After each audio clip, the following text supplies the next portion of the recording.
Sou o Nicolas e vou apresentar um trabalho de física do professor Tobias Marcelo, junto com a Maria. Eu irei explicar o que é a corrente elétrica. Bom, imagine um fluxo contínuo de elétrons em movimento. Isso é a corrente elétrica. Ela pode ser direta, como o fluxo de um rio, ou alternada, indo e vindo, como as ondas do mar. A história da corrente elétrica remonta aos experimentos de cientistas como Benjamin Franklin e Alessandro Volta. Eles desvendaram os mistérios por trás de movimentos como elétrons, pavimentando o caminho para a compreensão moderna. Para a corrente elétrica fluir, precisamos de um caminho claro, um circuito. Este inclui uma fonte de energia, como uma bateria, condutores para transportar os elétrons e uma carga, como lâmpada, para realizar o trabalho.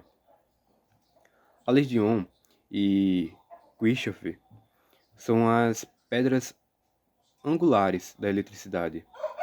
A lei de Ohm nos diz que a corrente é diretamente proporcional à voltagem e inversamente proporcional à resistência, enquanto a lei de Kirchhoff garante a conservação da energia e da carga em um circuito.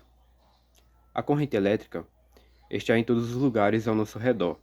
Ela ilumina nossas casas, alimenta nossos dispositivos eletrônicos e impulsiona a indústria moderna.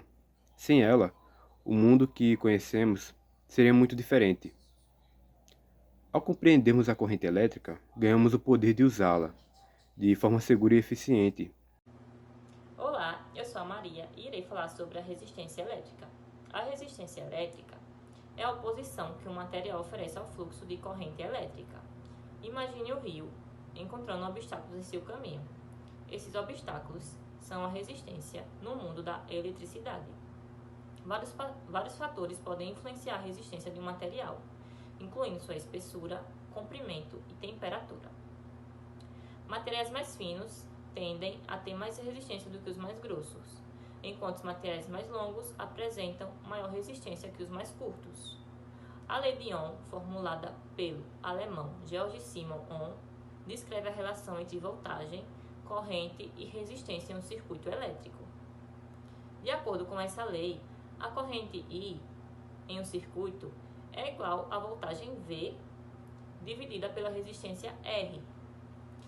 A resistência elétrica é fundamental em muitas aplicações.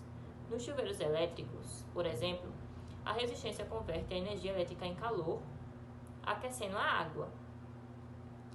Em filamentos de lâmpadas incandescentes, a resistência produz luz. E nos dispositivos eletrônicos, a resistência controla o fluxo de corrente, protegendo contra danos. A resistência elétrica é uma força poderosa que molda o mundo ao nosso redor. Ao compreendê-la, ganhamos o poder de projetar circuitos mais eficientes, criar dispositivos mais seguros e explorar novas fronteiras de tecnologia. Que este conhecimento nos inspire a avançar em direção ao futuro energizado pela inovação e pela sustentabilidade.